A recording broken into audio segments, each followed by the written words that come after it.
have such sights to show you.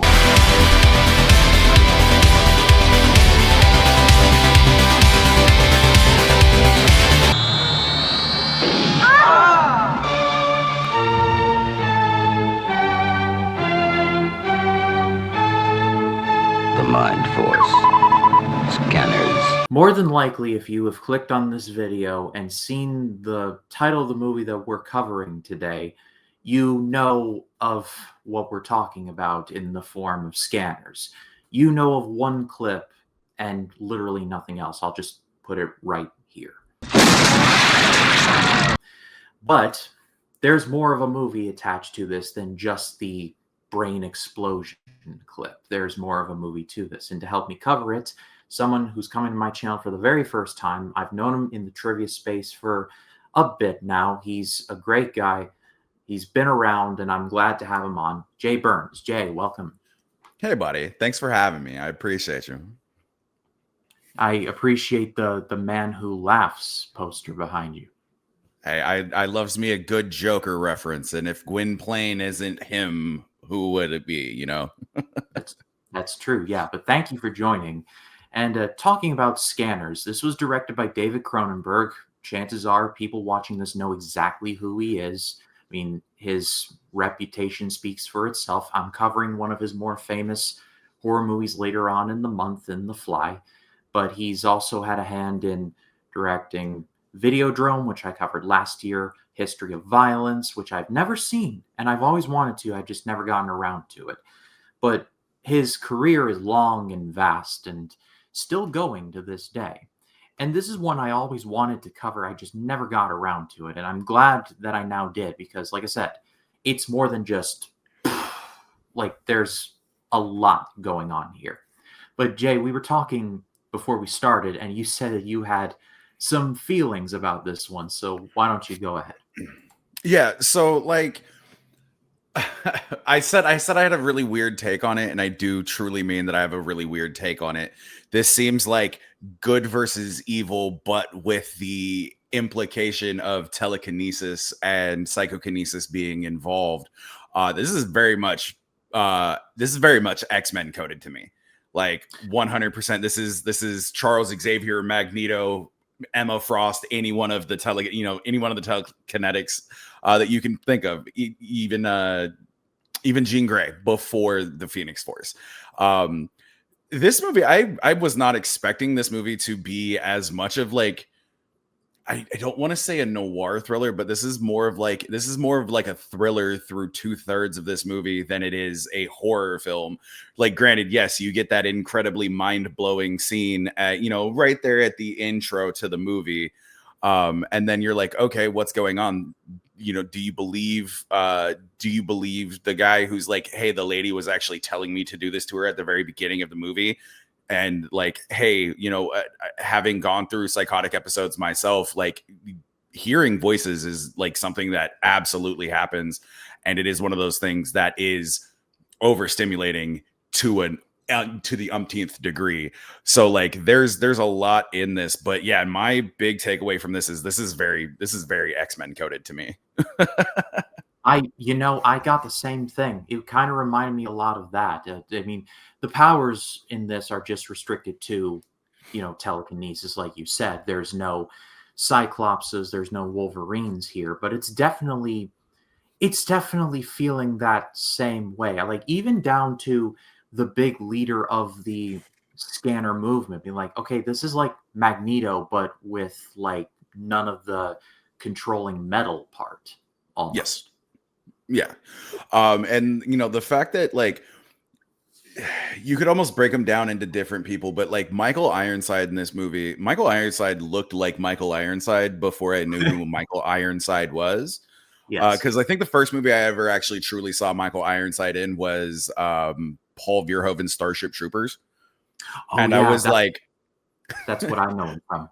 I was like, that chin looks awfully familiar. And then I had to run to IMDb and be like, is that fucking Michael Ironside? And I was like, oh shit, it is Michael Ironside. He's one of those character actors that's been in everything. You know his face, but you never know his name.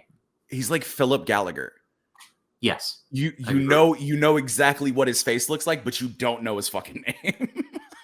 Yeah, another movie I know him from, I'll throw out there, is Top Gun. He's also in that. He's one of the Oh, yep. instructors. And Yep. and also for me, he's Lois Lane's dad in a show called Smallville, which I didn't know he was in until like I first saw him. I'm like, oh yeah, he is in this. That's Oh cool. shit, he is. And Yeah, he's wow. Yeah. he's still going. He was in Late Night with the Devil, so he's still going strong. And like to your point earlier, this is definitely more of a thriller than a horror. It's far from the scariest Cronenberg would ever get. I mean, even in this decade, I'll talk about The Fly later on this month. But he definitely, this feels more like it takes place in the Videodrome universe, if that makes any sense. Or if Jay, if you've Yeah, seen no. it. I know exactly what you're talking about. Like this is one of those ones where it's just like my thing about this is I think horror movies like this need to make more of a comeback because we've gone so far off the edge of, hey, it has to be a Paranormal Activity or it has to be a Conjuring, or if we don't have, and at that point in time, a relatively unknown director come through and create like kind of an incredibly progressive horror movie. Not like progressive from like a social justice standpoint by any means, but like definitely something that was pushing the boundaries of what actually defines a horror film. Because yeah, like we have both brought up, and like you know agreed with me, this is not necessarily your run-of-the-mill horror film. There are horror aspects to it, and what I like about it is it makes you think of the deeper complications of a world like this, kind of in the same way that like Blade Runner makes you think, like the original Blade Runner makes you think a little bit deeper on, hey, maybe capitalism is bad. It definitely speaks to that. I mean, it's literally a corporation hiring, air quotes, hiring these scanners to try and find and stomp out the anti-scanner movement. If you really think about it. Also the entire equivalent between like a eugenics program, like more or less, yeah. Like it's eugenics meets the Ubermensch, and like that's not great. But you know, I'm not trying to get political here. We have seen a rise in certain things in 2025, and maybe if we kick them in the dick a little harder, they wouldn't be back. Oh well, yeah. Maybe that, but I did love the opening of this though, where you get a little bit of information about the scanners, and then it's like the stunt that, not the stunt, but the sequence in the mall. I liked that quite a bit. There's like a lot of build up to like what are like these, like what constitutes a scanner? What is it all about? And then it's a whole big lead up to this whole big presentation where it leads to, it's a build up to, yes. Also, But I don't know that if you saw happens. me, but I was chuckling in the background when you said that. You're like, if you know this movie, you'll know this movie by this scene, and I was laughing. I was like, because that's the only thing I knew this movie from. Yeah, chances are it's kind of like Troll 2, where you've never seen the movie, but oh my god, or something like that. Yes, you know that from that, but you don't know the rest of it. That's like the thing it's known for. And then we talk about Michael Ironside, but then I want to bring up Stephen Lack, who plays the main character, Cameron. Thought he did a good job. He acted in another Cronenberg movie, Dead Ringers, which again I've never seen, so I can't comment. I thought he did a good job, and he had a scary scene where he's being mentored, I guess, by one of the doctors, and he's forcing the guy to raise his heartbeat. That was one of the scariest scenes in the movie to me. Yeah, I was like, hold on, this dude's not a scanner, not Cameron's character, but the guy that he's like trying to elevate the heart rate of is not a scanner. They're like, he's just a yogi. He's just a dude who's practiced a bunch of yoga, and he's like, he can control his heart rate if you speed it up too fast, or no, you can't. Like, it's very conventional horror movie-esque right there to a degree, because it's like, oh, you're walking into this. You're literally telling us that this can happen, and you're telling us that this dude can force this, this elevation of his heart rate, and this dude can like stop that from happening. I'm like, that's not gonna happen. I'm like, this dude is going to have a heart attack. Like his heart rate is gonna jump up to like 1,000 beats a second. And he almost does. And no, like he freaks him the fuck out, dude. I don't what Emperadol. What is the drug that they use to suppress the scanners? I don't remember it right off the bat. Is it Emperadol or some shit? It sounds familiar. I'm gonna look it up right now. But no, you're absolutely fine. But I agree with you. Like that scene right there, if we didn't know, like I'm not saying that that's Chekhov's gun by any means, but like it's imperative for everybody to know what that is. If they introduce something in Act 1, it's going to come back, and it kind of does in the final fight. Like, and I think that right there is, I know we'll get to it, but I think that right there is the scariest portion of the film. And not even for like, I don't think the reasons why people think. Ephemeral. It's ephemeral. That's the one. Yeah. Yep. Thank you. Yep. Which, then, oh, sorry, go ahead. No, please go ahead. Oh, I was gonna say, this is also like there's a lot going on in this movie that like I think makes it a little bit more scary as an individual who's barely into his 30s, who's not like I watched horror movies. I stopped watching horror movies when my dad passed away. It was kind of our thing. But yeah, I mean, it's been 13 years. It just sucks because I did really like horror. Like I was a giant horror fan. But there's the secret military organization, which, again, incredibly relevant. The ephemeral drug being linked to side effects like creating scanners, and then like the actual real life correlations between an actual real life drug in the 1940s, that 1940s, 50s, and 60s that was causing developmental disabilities and issues with pregnant women, because they had essentially devised a drug that the pregnant women would inject, and it would stop them from having nausea, seizures, vomiting, like all of the morning sickness type shit. And then it coming full circle again in 2025. Like this is what I love about movies in general, is like there's a fucking story in there. It's art. Art is inherently political, no matter what you want to say. Not you personally, but the viewer out there. Art is inherently political. Well, I also found it interesting that it's a blink and you miss it kind of moment, but Cameron finds like the ad campaign that they did to the one in the Time magazine. I saw that. I'm like, that's very 1950s of them, and I'm like, okay, so there's like the logical link of so that's how this all started. It's not just I can just read minds like a parlor trick, like something in Looper or whatever. Like we just don't know. Like no, there's like a tangible reason why this is happening. So I like the context of knowing that Cronenberg thought of a reason to do that. I like that. I don't like the fact that this movie. So just on a technical standpoint, because I did read into it a little bit, I did pull up the wiki as well to look at it. Apparently he was writing this movie as they were filming. He was on such a tight crunch to like have to rewrite scenes and shit.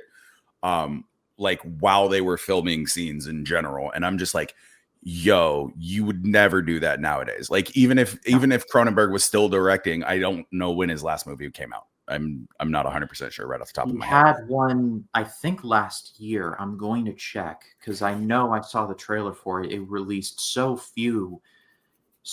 so few theaters that I didn't see it. But it was The Shrouds. That's what it was, and that was last year. So, okay, like nowadays, you would never do that to a director of, like, I don't even want to say his caliber, but of his status. Because he has really kind of cemented himself as like a director of really good, moderately cheesy, but really fucking good horror films. Like, you would never be like, hey, by the way, you have 2 months. He'd be like, hey, suck my dick. I'm David Cronenberg. You'll get this movie when you get this fucking movie. I did The Fly, bitch.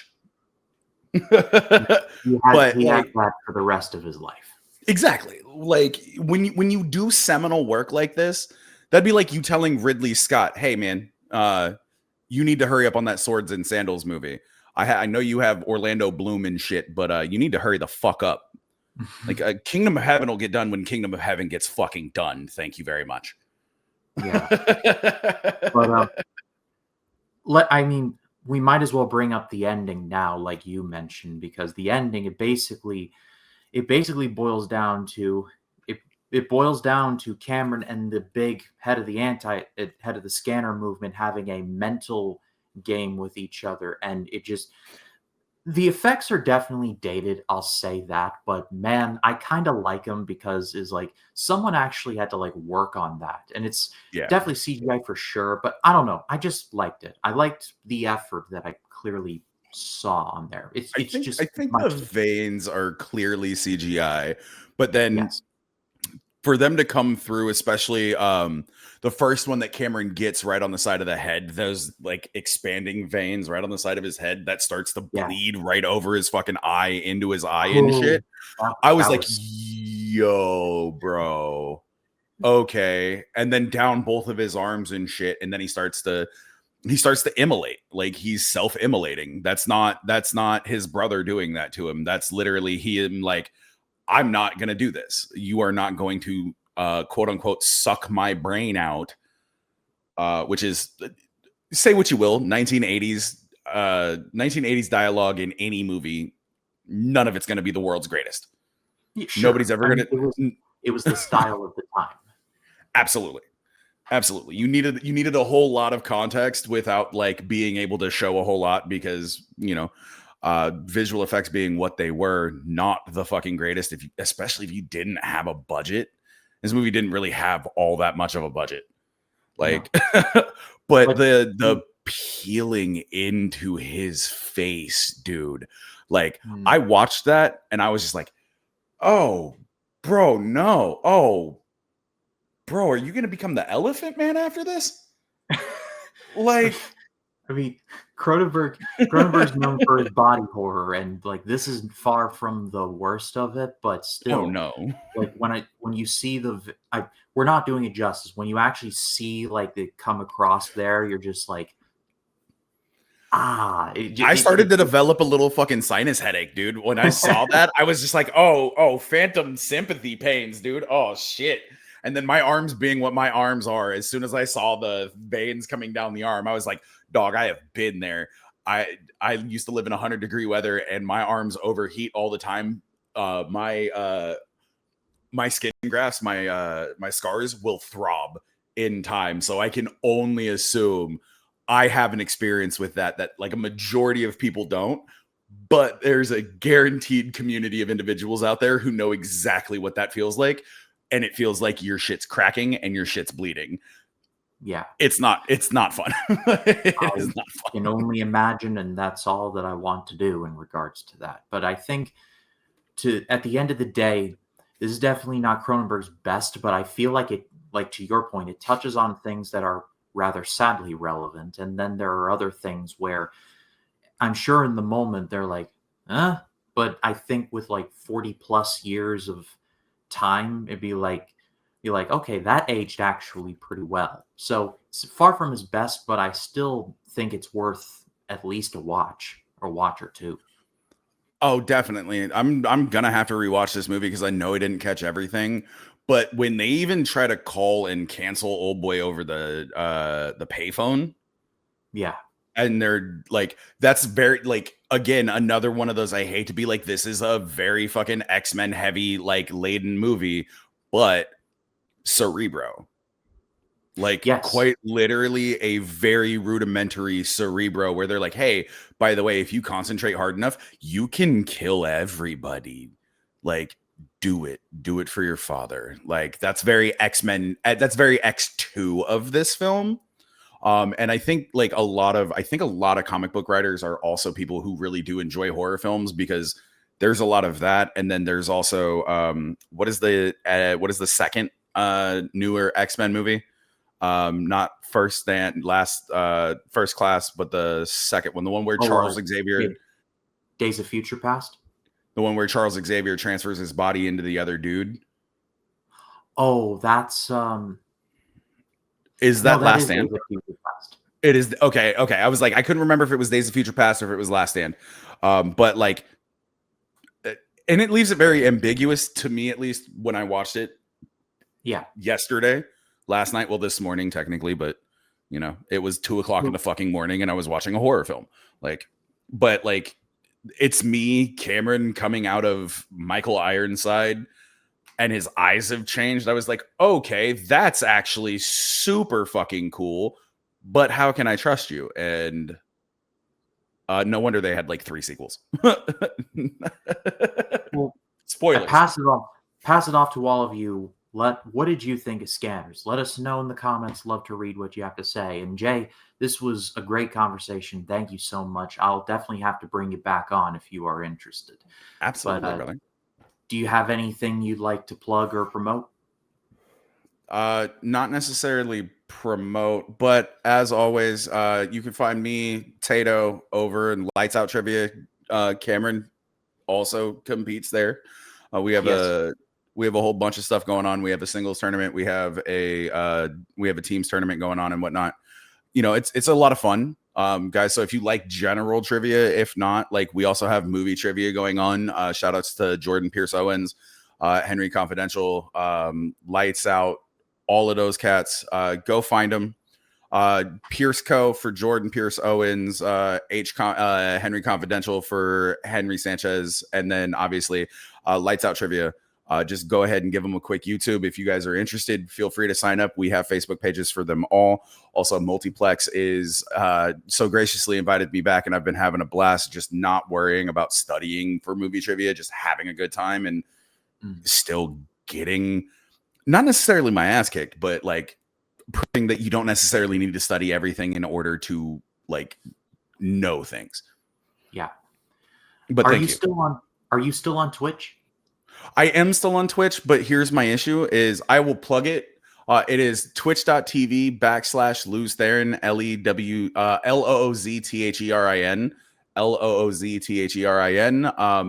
I just do not have my second monitor set up yet. I lost the power cord to one of my TVs. Well, they just moved.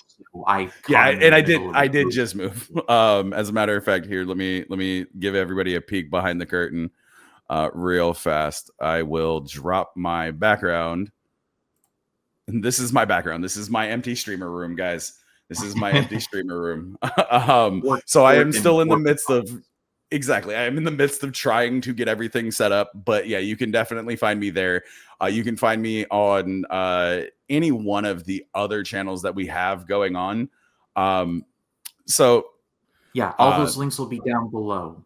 All those links will be down below. Go give them all a subscribe over there. As far as this channel goes, ScaryMania 6 continues apace.